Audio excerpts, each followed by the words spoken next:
Salut, coucou, bienvenue à notre chaîne Podcast de Viti Rouge.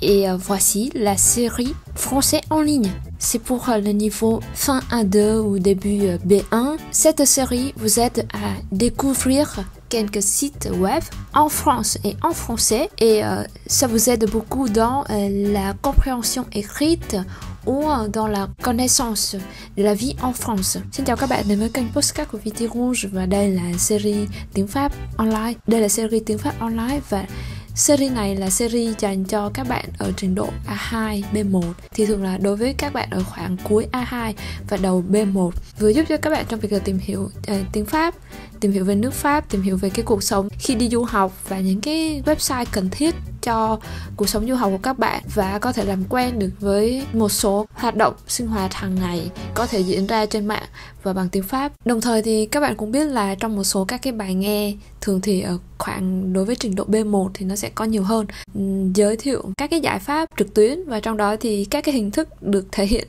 ở trên các cái website.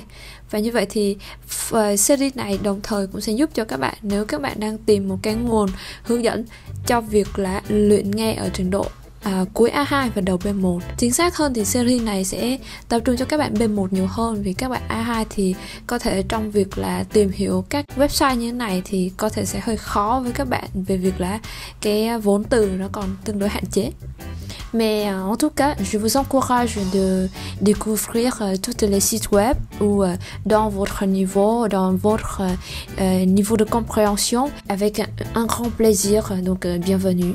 Dù thế nào đi chăng nữa thì mình vẫn khuyến khích các bạn là có thể tìm hiểu các cái website này, bởi vì là trong podcast thì các bạn sẽ có là vừa có tiếng Pháp và vừa có tiếng Việt giải thích đi kèm. Có thể là sẽ không hiểu hoàn toàn nhưng có thể hiểu một phần nào đó. Có một số các cái ý tưởng cho việc là nếu như mà muốn mình học được một cái trình độ cao hơn thì mình sẽ cần phải tìm hiểu những cái nội dung gì. Et pour cet épisode, on passe avec cet épisode, on va découvrir le troisième site. La dernière fois, on a déjà découvert Domino Pizza et Blablacar.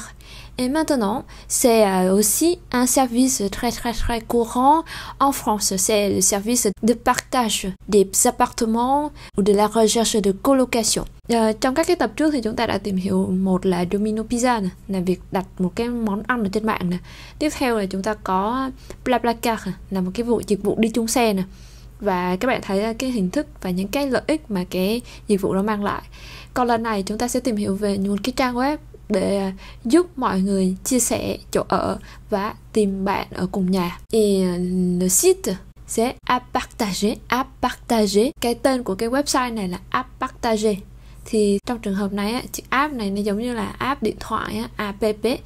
Và thứ hai thì các bạn có partager là chia sẻ. Rồi à part là các bạn nhớ các bạn nhớ là trong một tập phát âm ấy, mình có nói về việc là những cái từ dài trong tiếng Pháp á, thì lâu lâu có một vài trường hợp là từ dài á, người ta sẽ có xu hướng là cắt đôi cái từ ra để rút gọn lại và nó trở thành những cái từ phổ biến trong cuộc sống hàng ngày mà dễ nói hơn, như là appart là căn hộ, thay vì chúng ta nói là appartement.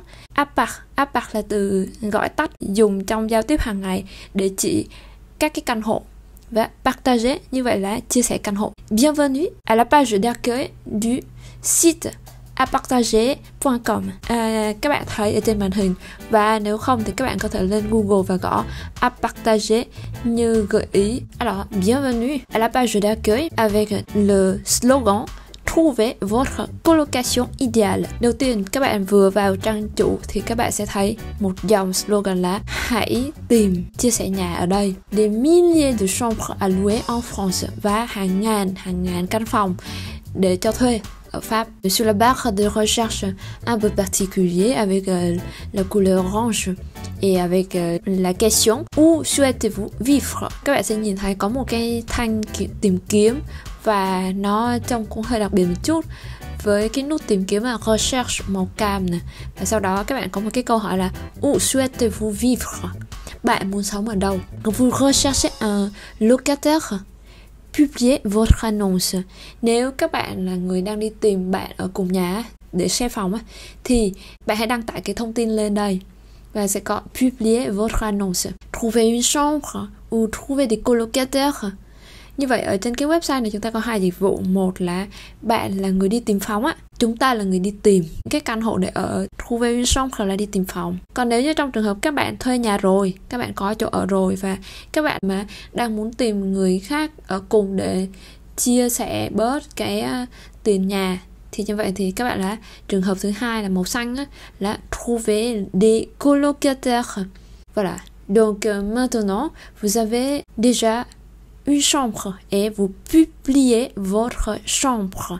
Thì vậy các bạn phải đăng tải cái thông tin về cái nhà của các bạn lên. Nếu trong trường hợp các bạn đi tìm phòng á, thì các bạn sẽ đăng tải thông tin về bản thân mình. Alors ici vous pouvez trouver, il y a beaucoup de villes, des noms des grandes villes en France. Phía dưới các bạn thấy là annonce de colocation à France. En France, mais c'est pas à France. Le site est mal traduit en français. Trang web này thì thực ra nó là một cái trang web dành cho rất nhiều nơi ở châu Âu. Thế nên thành ra mình nghĩ là trong cái khâu mà chuyển đổi và dịch thuật lại một số các cái từ thì trông nó có vẻ hơi kỳ quặc một chút, như là annonce de colocation à France. En fait, il n'y a pas à France, mais il y a en France. Ví dụ như trong này các bạn sẽ thấy là những cái thông báo về chia sẻ nhà ở Pháp, nhưng mà đối với nước Pháp là một từ giống cái thì người ta không thể nào nhét chữ à vào được. Désolé, mais avec cette rubrique, il y a une petite faute d'orthographe. Je vous signale que avec des sources comme des sites, et parfois ça m'a écrit un petit peu, il y a des erreurs, il y a des fautes d'orthographe. C'est pourquoi je ne vous conseille pas de découvrir en détail ou considérer le site comme la source officielle pour votre apprentissage, parce que parfois il y a des soucis. Như vậy thì trên thực tế là đối với các cái website thì hoặc là khi mà các bạn tưởng tượng cũng giống như tiếng Việt mình thôi, khi các bạn đọc ý kiến bình luận hay các bạn gửi một cái bình luận lên trên mạng thì nhiều khi mình có thể viết tắt hoặc là có thể viết sai chính tả, viết thiếu dấu, viết thiếu một chữ nào đó. Nhiều khi là do chúng ta đánh máy hay là bấm điện thoại và nhanh quá nên chúng ta bị sai chẳng hạn. Thành ra với các cái website thì mình cũng lưu ý với các bạn là chúng ta có một cái nội dung để tìm hiểu nó trực quan hơn, nhưng không có nghĩa là các bạn coi cái website như một cái nền tảng chính thức cho việc học tiếng Pháp, bao gồm việc học cấu trúc hay việc học ngữ Pháp. Trên báo chí chẳng hạn thì thường nó được biên tập kỹ càng hơn. Et on va voir ici le nom des grandes villes de la France comme Bordeaux, Lille, Lyon, Marseille, Montpellier, Nantes, Nice, Paris, Île-de-France et Toulouse. Ở đây các bạn thấy có 9 cái tên này. 9 cái tên này là những cái thành phố lớn của nước Pháp. Đầu tiên mình nghĩ chắc bạn nào cũng biết Paris, Île-de-France là thủ đô nước Pháp. Và Paris thì là thành phố nằm trong khu vực trung tâm.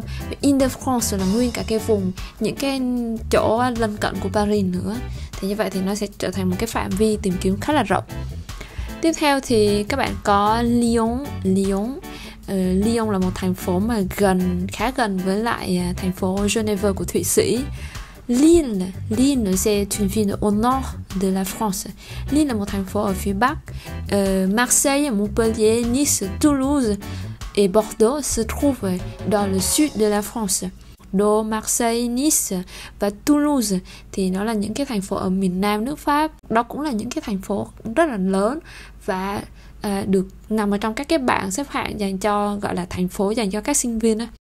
Si Bordeaux, je pense que vous la connaissez parce que c'est la ville du vin rouge Bordeaux. Je pense que vous tous déjà une fois parlé ou écouté du mot rouge Bordeaux. Mình là các bạn đã từng dùng cái từ đỏ Bordeaux rồi á. Thì Bordeaux chính là thành phố Bordeaux của nước Pháp và đây là thủ phủ của rượu vang đỏ. On dit que Marseille est la plus ancienne ville de la France. Marseille là cái thành phố hay là cái gọi là cái đô thị cổ nhất của nước Pháp. Toulouse, on dit la ville rose. Toulouse, c'est le centre de développement de certains secteurs industriels aéronautiques. Với Toulouse thì là một thành phố nổi tiếng về công nghiệp và đặc biệt là về trong lĩnh vực hàng không.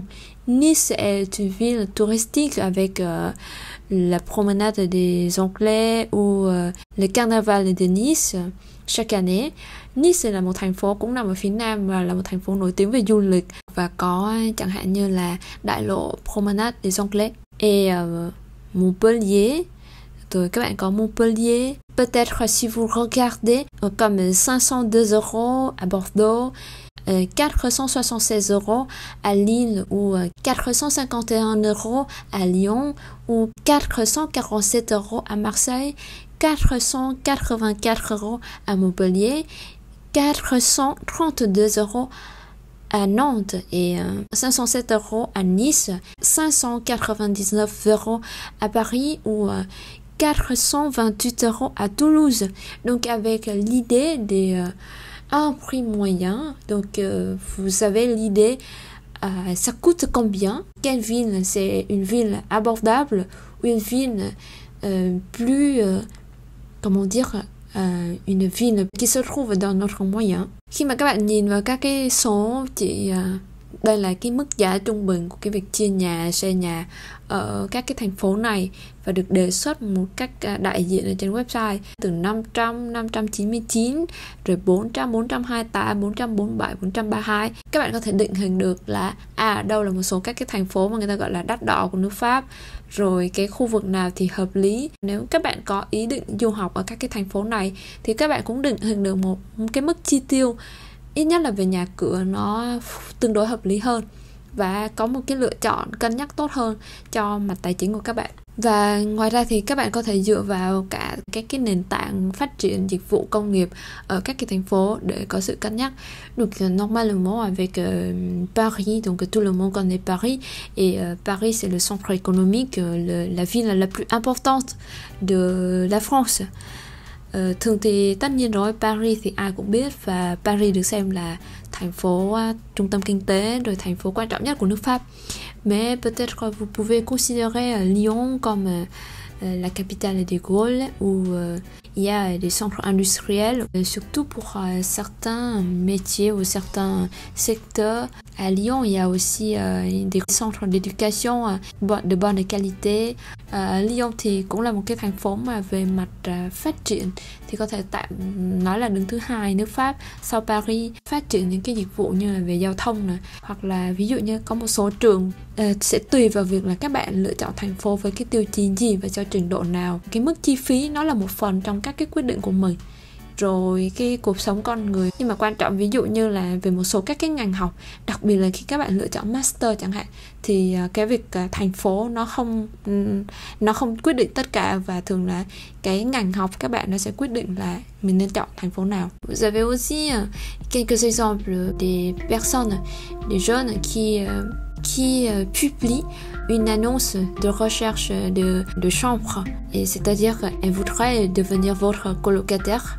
Ở đây các bạn thấy có một số các cái đoạn giới thiệu ngắn này, để đây là của những cái người mà họ đăng tin lên đây và họ muốn tìm nhà, tức là họ muốn trở thành bạn cùng nhà với các bạn. Thì thường là trên website, thì khi các bạn vào website thì các bạn sẽ thấy là có chân dung của cái người đăng tin tức ở đây nữa. Rồi nhất là có một thông tin về tuổi tác. Ici, ça pose aussi une question. Est-ce que les Français demandent la question de l'âge, ou autrement dit, c'est-à-dire que l'âge, est-ce qu'on peut demander l'âge de quelqu'un en France? C'est poli ou c'est impoli? Cũng có rất nhiều bạn khi mà học thì cũng đặt câu hỏi với mình là người Pháp thì thực sự họ có vấn đề gì trong việc là hỏi về tuổi tác hay không? Thì ý là trong những cái tiêu chuẩn lịch sự của người Pháp thì cái việc hỏi tuổi tác của người khác thì có xem là bất lịch sự hay không? Alors ça dépend des cas. Câu trả lời là tùy vào trường hợp. Parfois, officiellement, l'âge est une question de base, est une question qui décide beaucoup d'éléments après. Donc dans ce cas-là, on peut normalement demander l'âge. Câu trả lời là tùy theo trường hợp. Ví dụ như trong công việc, hay là ví dụ khi các bạn đi khám bệnh, hoặc là khi cái tuổi nó là một cái yếu tố quyết định về mặt thông tin, hoặc là nó sẽ ảnh hưởng chi phối tới những cái điều kiện hay là phát triển các cái thông tin tiếp theo. Thì lúc đó cái việc hỏi tuổi nó cần thiết. Khi mà cái việc hỏi tuổi nó cần thiết thì chúng ta hoàn toàn có thể đặt câu hỏi đó một cách rất bình thường, không có vấn đề gì cả. Mais parfois dans la vie quotidienne, on ne distingue pas qui est plus grand, qui est plus petit pour la politesse, comment on peut s'appeler par exemple. Nhưng mà đối với tiếng Pháp thì người ta sẽ không chia ra trường hợp là bạn là nhỏ tuổi hơn thì tôi phải gọi bạn là em, rồi bạn lớn tuổi hơn tôi sẽ gọi bạn là chị hay là anh. Thì thực ra thì người Pháp thì họ không có phân biệt cái tiêu chuẩn về lịch sự như vậy. Thành ra là trong thực tế đời thường hàng ngày, nếu như không có gì cần thiết thì người ta sẽ không có hỏi tuổi. Bởi vì là thường người Việt mình có cần hỏi tuổi là chỉ là để cho tiện việc xưng hô. Thế nên thành ra đối với tiếng Pháp thì nếu các bạn thấy là người nhỏ tuổi hơn là mình cũng có thể gọi họ là vous cho lịch sự. Và người lớn tuổi hơn mình cũng có thể gọi là tu nếu như mà các bạn cảm thấy là họ với mình thân thiết. Thế nên thành ra thì tu hay vous nó không phải dựa trên tuổi tác. Và vì vậy nên trong thực tế bình thường, khi mà không có nhu cầu, không cần phải biết chính xác tuổi tác của nhau để làm gì cả, thế thì khi mà các bạn đặt những cái câu hỏi đó thì các bạn lại bị rơi vào tình trạng là bất lịch sự đó. Vì mình hỏi những cái chuyện hơi riêng tư của người ta, và cái câu hỏi đó nó không cần thiết cho những cái nội dung hội thoại phía sau. Tiếp theo là nếu các bạn bấm vào các cái tên các thành phố, hoặc là các bạn kéo xuống dưới bên phía dưới nữa, thì các bạn sẽ thấy những cái thông báo về việc là chọn nhà, tìm người thuê nhà. Đầu tiên khi mà các bạn quan sát thì các bạn thấy là il y a une photo, des mots en gras, une location. Vous pouvez voir aussi l'indication de temps et du nombre de personnes.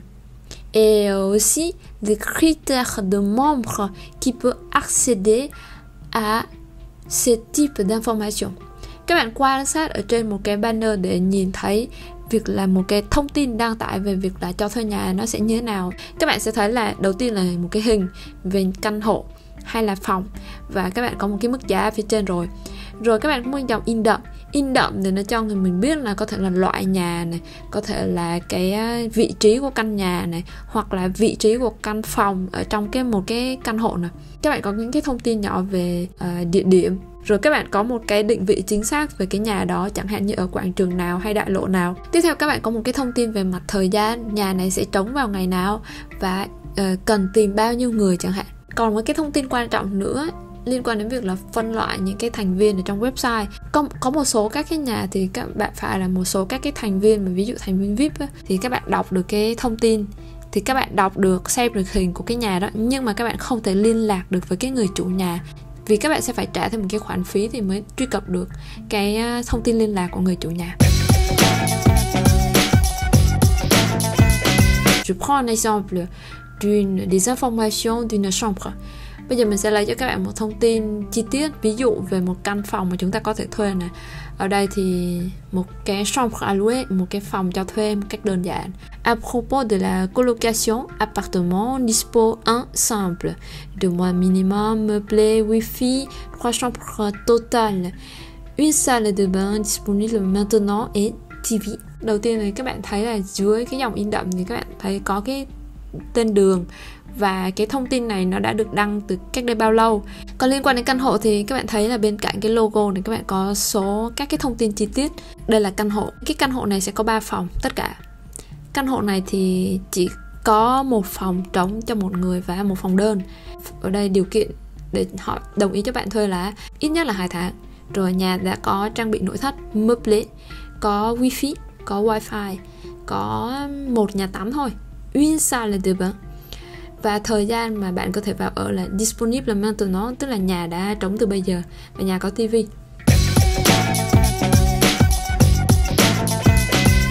Un autre exemple pour l'annonce de recherche. Il y a quelqu'un qui voudrait devenir votre colocataire et donc elle va déposer une annonce. Nếu mà có một cái người bạn nào đó họ muốn trở thành bạn cùng nhà với các bạn thì họ sẽ đưa ra một cái thông báo ở đây.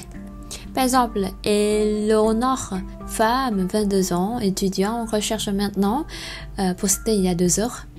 Có một bạn tên là Eleonore, là con gái, 22 tuổi và bạn đang là sinh viên. Bạn đang tìm recherche maintenant. Bạn vừa đăng lên cách đây 2 tiếng đồng hồ. colocataire recherché, il n'a pas de préférence. Ví dụ như là các cái tiêu chuẩn về một cái người bạn cùng nhà thì bạn ấy không có ưu tiên nào cả, không có cái lưu ý đặc biệt nào cả. Description de la recherche, bạn ấy mô tả về cái việc tìm kiếm của mình là như thế này. Bonjour, étudiante à Paris, je recherche une colocation dès que possible. J'ai à cœur de découvrir de nouvelles personnes. Xin chào các bạn, tôi là sinh viên và tôi đang tìm một cái nhà để share nhà sớm nhất có thể. J'ai à cœur tức là tôi thật lòng mong muốn và tìm hiểu những con người mới. Các bạn thấy là cái thông tin này nó cũng hơi chung chung. Với một cái thông tin chung chung như thế này thì cũng hơi khó, nhưng mà thôi thì nếu như ai cảm thấy trong mặt mà bác hình dong thấy bạn có vẻ thân thiện thì cũng có thể tự liên lạc thử. Bình thường thì chúng ta nên đưa ra những cái thông tin cụ thể hơn, như là tôi học ở trường nào, tôi muốn tìm nhà trong cái khu nào, hay là cái ngân sách của tôi trong khoảng bao nhiêu, hay là tôi thích ở với nam hay nữ, hay tôi thích ở chung phòng hay riêng phòng, hay là tôi có nuôi động vật hay không, hay là tôi có làm bếp được hay không chẳng hạn. Thế mình thấy thì nếu như các bạn có một cái thông tin mà cụ thể hơn một chút thì sẽ giúp trong cái việc là tìm nhà của mình nó diễn ra một cách dễ dàng hơn. Nếu như mà ai đó đọc qua cái thông tin, họ thấy các bạn rất là cởi mở, các bạn rất là chi tiết, chu đáo, kỹ càng trong việc đưa ra các cái thông tin, thì như vậy có thể là sẽ chủ động liên lạc hơn. Ensuite, je trouve un autre exemple. Ici, description de la colocation. Mình lại tìm cho các bạn một ví dụ về là mô tả cái nhà nó như thế nào. Le logement est à l'université de Pau dans un quartier calme. Le logement est entièrement refait à neuf. Peinture ainsi que l'électricité a été entièrement refaite par des professionnels. Une cuisine équipée, un BZ, confortable, matelas, bulle-texte, si d'autres besoins à voir suivant les demandes, casserole, verre. Le logement est situé 5 avenue Fouché, 64 000 pots, parking ombragé facile dans la rue, possibilité de place sécurisée dans la résidence. Đây là một cái chỗ cho thuê gần trường đại học Pau. Pau là một thành phố ở gần Bordeaux, trong một cái khu vực khá là yên tĩnh. Rồi nhà thì gần như là đã được tân trang lại, rồi có nhà bếp, rồi có một số các cái vật dụng cần thiết, có địa chỉ, rồi có giới thiệu thêm là nhà chúng tôi còn có parking là bãi đỗ xe nếu các bạn cần. Rồi các bạn có thể thấy là có rất là nhiều những cái tin đăng mà trong đó họ sẽ đưa ra rất chi tiết về những cái yêu cầu, hay là những cái mức giá, hay là những cái phí dịch vụ đi kèm trong căn hộ. Trong trường hợp mà có rất là nhiều thông tin chi tiết thì nó sẽ thuận tiện hơn cho việc là các bạn định hình các cái mức giá hay là cái chi phí. Tuy nhiên thì đôi khi nhiều quá thì nó cũng gây choáng, đúng không? Vì nhiều khi có nhiều thứ không cần thiết, chẳng hạn như là giới thiệu là có Netflix, nhưng mà có Netflix hay không thì quan trọng là cái nhà đó nằm ở đâu chứ. Cho nên thành ra nhiều khi có những cái thông tin là nhiều quá thì nó lại thành ra là nhiễu, nhưng mà ít quá thì nó cũng không giúp cho người khác định hình được là cái thông tin của các bạn nó rõ ràng hay không.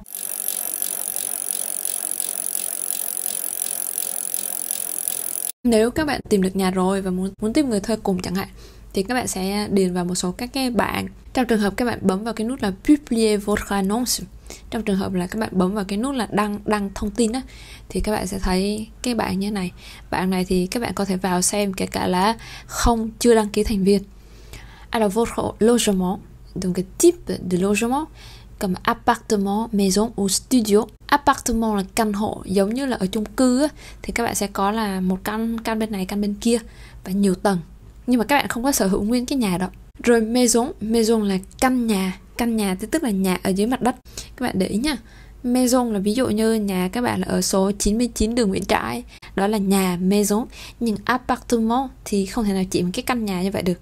Appartement nó chỉ là một cái căn hộ thôi, và nó nằm trong một cái tòa nhà.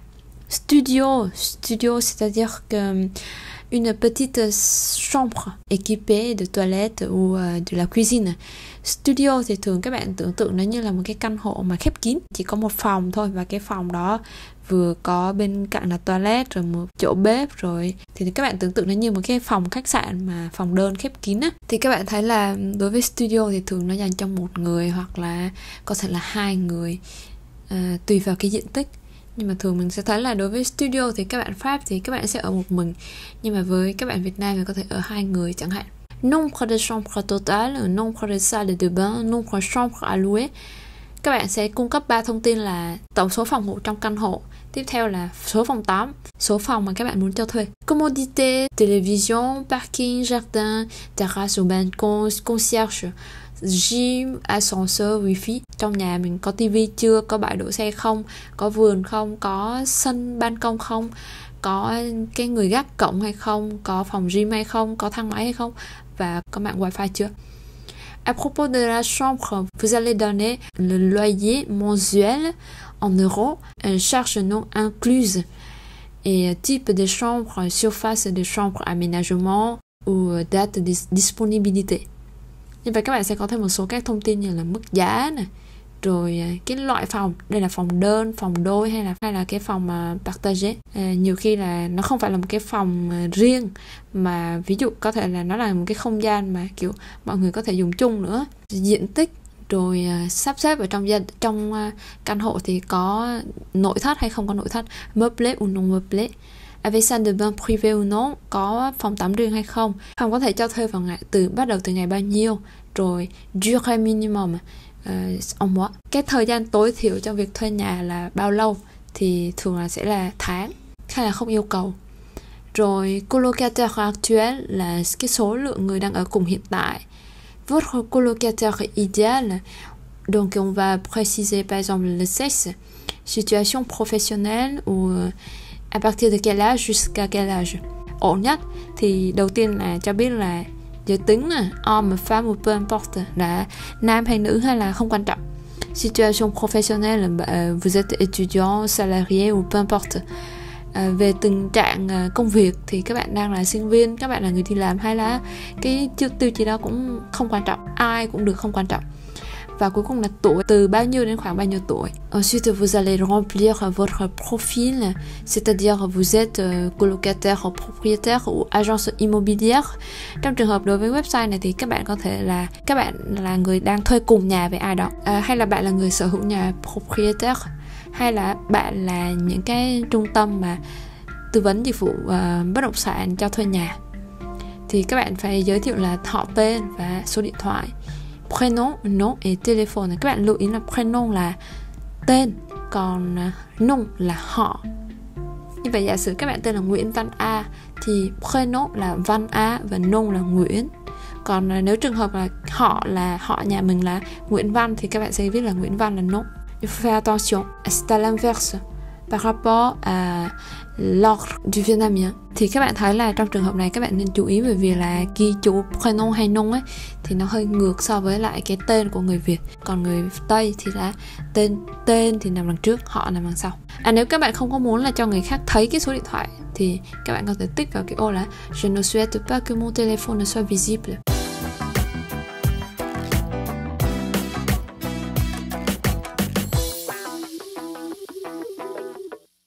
Voilà, on vient de faire un tour du site de colocation, qui propose la colocation. En fait, il y a beaucoup de types de sites comme ça. Ça, c'est un exemple.